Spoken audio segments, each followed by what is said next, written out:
오늘 우리에게 주신 하나님 말씀은 신명기 31장 9절에서 13절까지 말씀입니다. 제가 봉독하겠습니다. 모세가 이 율법을 기록하여 주님의 언약궤를 매는 레위 자손 제사장들과 이스라엘의 모든 장로에게 주었다. 모세가 그들에게 명령하였다. 7해가 끝날 때마다 곧 빚을 면제해 주는 해의 초막절에 온 이스라엘이 주 당신들의 하나님을 뵈려고 그분이 택하신 곳으로 나오면 당신들은 이 율법을 온 이스라엘 백성 앞에서 읽어서 그들의 귀에 들려주십시오. 당신들은 이 백성의 남녀와 어린아이만이 아니라 성 안에서 당신들과 같이 사는 외국 사람도 불러 모아서 그들의 율법을 듣고 배워서 주 당신들의 하나님을 경외하며 이 율법의 모든 말씀을 지키도록 하십시오.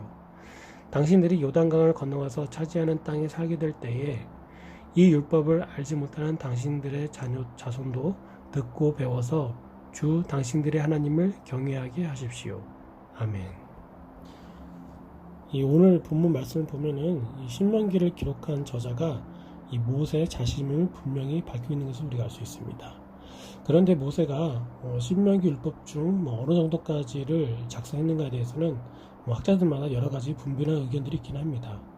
하지만 명확한 사실은 모세가 하나님께서 이스라엘 백성들에게 전달하고자 하시는 하나님의 율법을 그가 기록하였고 그 율법은 하나님의 권위를 갖고 있다는 것입니다.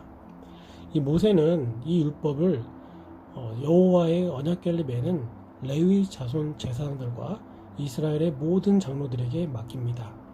이 언약궤를 맨다라는 말은 단순히 언약궤를 나르고 운반한다 이런 뜻이 아닙니다. 언약궤 안에 담긴 하나님의 율법을 백성들에게 운반한다. 백성들에게 그 율법을 나른다. 즉 율법의 교육을 의미하는 것입니다. 이스라엘에게 하나님의 율법은 어떤 종교적 규범에만 한정되지 않습니다. 하나님의 율법은 이스라엘의 도덕, 사회, 경제, 문화 등 모든 영역, 그 구석구석에 영향력을 끼칩니다. 그래서 종교의식을 담당하는 레위인들 뿐만 아니라 이스라엘의 모든 장로들에게 이스라엘 백성들이 율법의 말씀대로 잘 살고 생활하고 있는지 감독하라라고 이제 그들 모두에게 말씀을 맡긴 것이지요. 이 말씀은 매 7년마다 돌아오는 희년의 초막절 7월 15일부터 7일간 낭독되게 되었습니다. 이 행위는 정해진 약속이지요. 하나님께서 정해 놓으신 시간에 율법을 낭독하는 것에 대해 이스라엘 백성들도 동의하고 기쁜 마음으로 그것에 참여해야 했습니다. 하나님은 하나님의 백성이 하나님 앞에 나와 말씀을 읽고 또 듣는 것을 계약의 차원에서 성실하게 준행해야 할 것으로 요구하고 계십니다.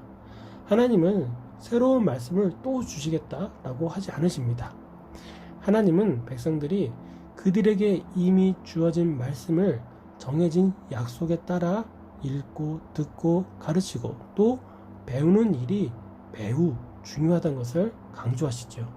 하나님의 말씀을 잊지 않고 기억하며 준행하는 일이 중요하다는 것입니다. 이스라엘은 율법을 반복하여 읽음으로써 하나님과 맺은 언약을 상기하며 그들의 삶이 언약에 충실한 삶이 될 것을 다짐해야만 했습니다. 이 다짐은 이스라엘에 있는 모든 사람이 해야 했어요.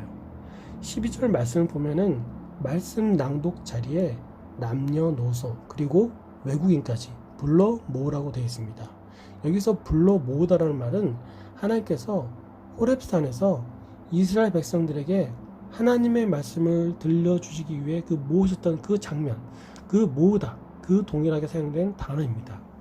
매 7년마다 이스라엘은 하나님의 명령대로 호렙산의 사건을 다시 체험하는 그 시간을 가지게 되는 것이죠.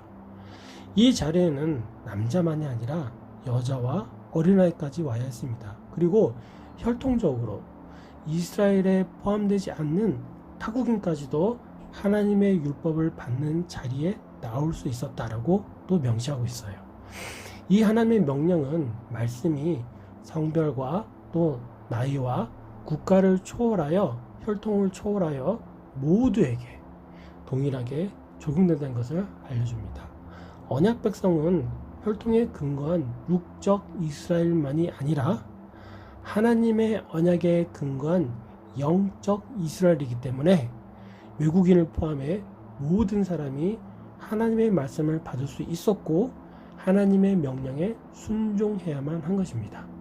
이처럼 매 7년마다 하나님의 말씀을 기억하는 일에서 가장 중요한 것은 오늘 본문 말씀의 마지막 부분입니다.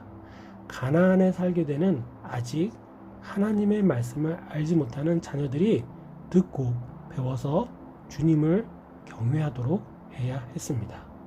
즉 이스라엘이 7년마다 하나님의 말씀을 낭독하는 것은 그들 자신이 하나님 앞에서 바른 신앙과 바른 삶을 다짐하고 또 그렇게 살면서 동시에 또 결국 자녀들을 그 신앙대로 그 신앙을 가르치기 위함이었던 것이죠. 부모 세대는 꾸준하게 자녀들에게 말씀을 가르치는 것을 게을리하지 않고 본인들도 말씀에 부끄럽지 않은 삶을 살도록 노력해야 한 것입니다. 이 의무는 땅에 살 동안 지켜져야 했습니다. 이 히브리어 원문을 지역하면 땅 위에 살아있는 그 날들 동안입니다. 말씀 교육은 어떤 기간을 정해서 잠깐 혹은 누군가에서 맡기는 것도 아니고 부모가 직접 그들이 살아있는 동안 그리고 전 세대에 걸쳐서 또 그 후세대에 걸쳐서 계속해서 진행되어야 하는 것이지요. 사랑하는 여러분, 우리 모두가 하나님의 자녀로 선택을 받은 영적 이스라엘 백성이라면은 항상 말씀을 가까이 하는 일을 멈추지 말아야 할 것입니다. 말씀을 읽고 듣고 가르치고 배워야 할 것이죠. 이스라엘은 희년마다 이 일을 반복했습니다. 모든 빚이 탕감되고 땅이 회복하는 자유와 해방의 그 희년에 말씀을 기억하라는 것은 말씀이 갖고 있는 그 참뜻, 자유와 평안과 안식과 화평을 항상 기억하며 감사하며 그것을 잊지 말라는 뜻이지요. 우리가 말씀을 가까이 할 때마다 이 은혜가 함께 할 것을 믿습니다. 무엇보다 우리 자녀 세대에게 이 말씀을 가까이 하는 삶을 소중한 유산으로 물려주기를 소망합니다. 그러기 위하여 우리 부모 세대가 말씀을 마음판에 깊이 새기고 항상 하나님을 경외하며 말씀에 부끄럽지 않은 삶을 살도록 애써야 할 것입니다. 그러한 신앙의 삶을 살아가는 우리 모두가 되기를 주님의 이름으로 소망합니다. 기도하겠습니다. 거룩하신 주님, 하나님께서 이스라엘 백성들에게 말씀을 기억하고 가르치고 배우며 삶에서 실천할 것을 명령하신 것이 오늘날 저희들에게도 동일함을 고백합니다. 저희가 이 땅에 살아가는 동안 항상 말씀과 함께 할 수 있도록 근면하고 성실한 신앙의 열정을 잃어버리지 않도록 성령께서 함께 하시고 힘 주시옵소서. 무엇보다도 저희들의 애씀이 저희 자녀들에게 귀한 신앙의 유산으로 물려지기를 소망합니다. 우리 아이들도 매 순간 말씀과 함께하며 말씀의 능력으로 살아가는 주님의 소중한 자녀들이 될 수 있도록 그들 또한 주께서 축복하여 주시고 지켜 주시옵소서. 감사드리며 이 모든 말씀을 우리 주 예수 그리스도의 이름으로 기도합니다. 아멘.